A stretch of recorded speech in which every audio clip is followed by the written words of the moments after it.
Doctor Patil, ವ್ಯವಸ್ಥಾಪಕ ನಿರ್ದೇಶಕರು, ಗುಲ್ಬರ್ಗಾ, ಬೀದರ್, ಯಾದಗಿರಿ ಜಿಲ್ಲಾ ಹಾಲು ಒಕ್ಕೂಟ.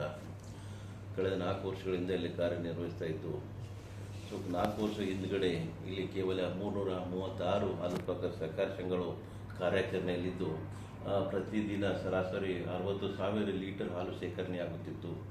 ಸದ್ಯದ ಪರಿಸ್ಥಿತಿಯನ್ನು ಅವಲೋಕನ ಮಾಡಿ ಹೆಚ್ಚು ಸಹಕಾರಿ ಸಂಘಗಳ ಸ್ಥಾಪನೆ ಮಾಡೋದ್ರ ಮುಖಾಂತರ ರೈತರಿಗೆ ಕಾಲಕ್ಕೆ ಒಂದು ಹಣ ಬಟವಡೆ ಮಾಡುವುದರ ಮುಖಾಂತರ, ಜೊತೆಗೆ ಹೆಚ್ಚಿನ ದರ ನೀಡುವುದರ ಮುಖಾಂತರ ಇವತ್ತು ಸರಿಸುಮಾರು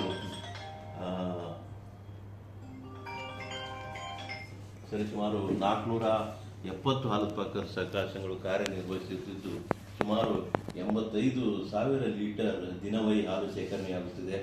ಜೊತೆಗೆ ಕಳೆದ 40 ವರ್ಷಗಳಿಂದ ಬೇರೆ ಬೇರೆ ಜಿಲ್ಲೆಗಳಿಂದ ಹಾಲನ್ನು ತರಿಸಿ ಅಥವಾ ಬೇರೆ ಬೇರೆ ಹಾಲು ಒಕ್ಕೂಟಗಳಿಂದ ಹಾಲನ್ನು ತರಿಸಿ ಮಾರುಕಟ್ಟೆಗೆ ವ್ಯವಸ್ಥೆ ಮಾಡ್ತಾ ಇದ್ದೀವಿ. ಬಟ್ ಸದ್ಯದ ಒಂದು ಪರಿಸ್ಥಿತಿಯಲ್ಲಿ ನಮ್ಮ ಮಾರುಕಟ್ಟೆಗೆ ಅವಶ್ಯ ಇರುವ ಹಾಲನ್ನು ಶೇಖರಿಸುವುದರ ಮುಖಾಂತರ ಹೆಚ್ಚುವರಿ ಹಾಲನ್ನು ಶೇಖರಿಸಿ ಹೊರ ರಾಜ್ಯಕ್ಕೂ ಸಹಿತ ಕಳಿಸುವಂಥ ಒಂದು ದಾಪಕಲ್ಲನ್ನು ಹಾಕಿದೆ ಅಂತೇಳಿಕೆ ಭಾಳಷ್ಟು ಸಂತೋಷ ಆಗ್ತಾ ಇದೆ.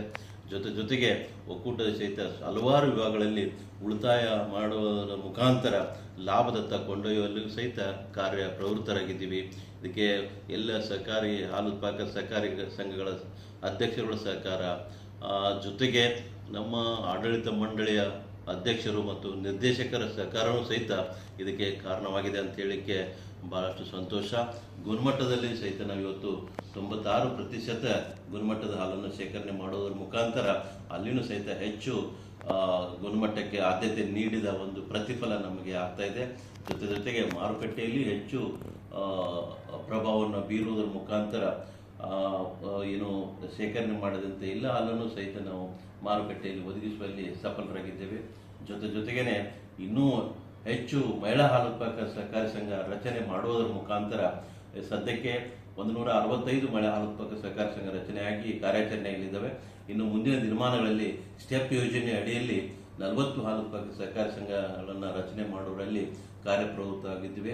ಜೊತೆಗೆ NPDD ಯೋಜನೆ ಅಡಿಯಲ್ಲಿ ಹಲವಾರು ಸಂಘಗಳಿಗೆ ಪಾರದರ್ಶಕ ಅಡಿಯಲ್ಲಿ ಹಾಲು ಶೇಖರಣೆ ಮಾಡಲು ಬೇಕಾದಂತಹ ಪರಿಕರಗಳನ್ನು ನೀಡುವುದರ ಮುಖಾಂತರ ಗುಣಮಟ್ಟದ ಹಾಲು, ಜೊತೆಗೆ ಹೆಚ್ಚು ವರಮಾನ ಸಿಗುವ ಹಾಗೆ ರೈತಾಪಿ ವರ್ಗದ ಮಾಡುವ ನಿಟ್ಟಿನಲ್ಲಿ ಹೆಜ್ಜೆಯನ್ನು ನೀಡ್ತಾ ಇದ್ದೀವಿ.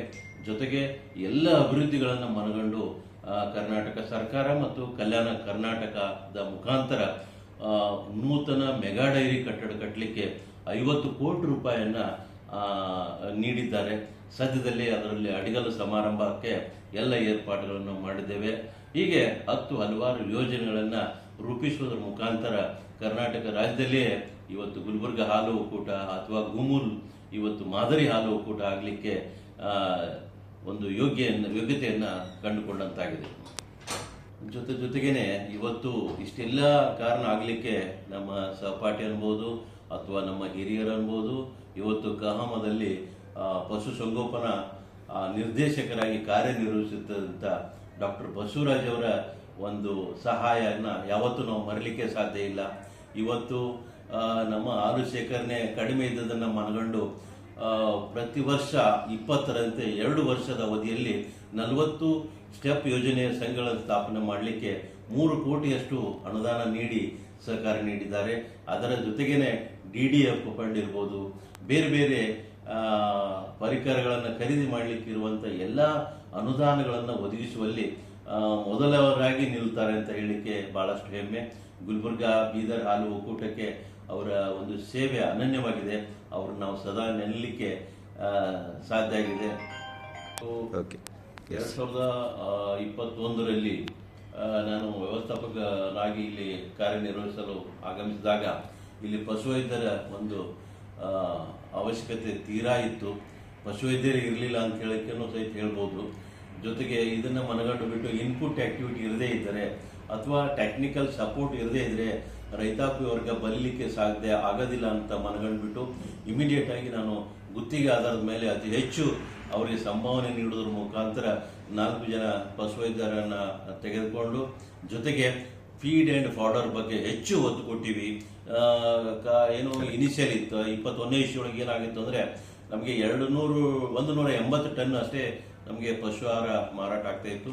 ಬಟ್ ಇವತ್ತು 380ರಿಂದ 450 ಟನ್ ಪಶು ಆಹಾರಕ್ಕೆ ಹೆಚ್ಚಿಸಲಾಗಿದೆ. ಜೊತೆಗೆ 400 ಎಕರೆ ಪ್ರದೇಶದಲ್ಲಿ ಹುಲ್ಲುಗಾವಲಿನ ಪ್ರದೇಶಗಳನ್ನಾಗಿ ಮಾಡಿ ಅಲ್ಲಿ ಏನು ಸೂಪರ್ ನೇಪಿಯರ್ ಜೊತೆಗೆ ಕೋವನ್, ಕೋತ್ರಿ ಮತ್ತು SSG ಇವನ್ನೆಲ್ಲನೂ ಮಾಡೋದ್ರ ಮುಖಾಂತರ ಜೊತೆಗೆ ಸೈಲೇಜಕ್ಕೂ ಸಹಿತ ಒತ್ತು ನೀಡಿದ್ರ ಮುಖಾಂತರ ಹೆಚ್ಚು ಹಾಲು ಉತ್ಪಾದನೆ, ಗುಣಮಟ್ಟದ ಹಾಲು ಉತ್ಪಾದನೆ ಮತ್ತು ಕಡಿಮೆ ಖರ್ಚಿನಲ್ಲಿ ಹೆಚ್ಚು ಹಾಲು ಉತ್ಪಾದನೆಗೆ ಒತ್ತು ನೀಡಲಾಗಿದ್ದು, ಇದರ ಪ್ರತಿಫಲದಿಂದ ಇವತ್ತು ರೈತಾಪಿ ವರ್ಗದವರಿಗೆ ಹೆಚ್ಚು ಅನುವು ಮಾಡಿಕೊಡಲಾಗಿದೆ.